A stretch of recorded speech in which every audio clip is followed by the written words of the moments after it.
Let's say we want to create the jacket right here. Once you've selected the whole part of the body that you think would work well for your clothing, you can just then duplicate it, separate it, and then just select it again, Alt S to scale it up, and then you already have the basis of your clothing. Of course, it's going to look weird if the clothing has the exact same definition, muscular definition as your character itself, because usually folds smooth that out a bit, or clothing in general, but it gives you a good starting point to create the clothing now with this.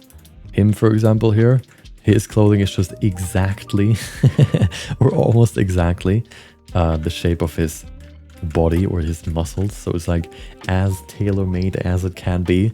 I wish I could find clothes like that, but unfortunately not.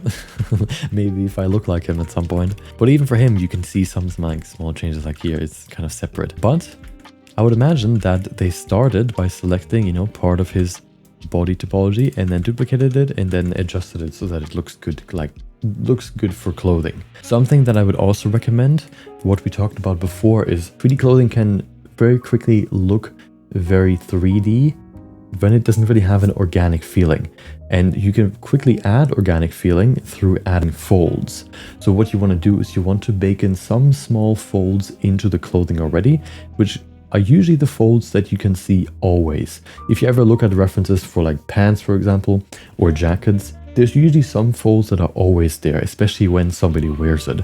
A good example for that would be either like the wrinkles here around the armpit, or for example the wrinkles around the legs right here, the knees. These folds are usually always there, and these kind of folds can really add a lot of detail and a lot of organic feeling to the clothing, which makes it look a little bit more handcrafted and a little bit more drawn.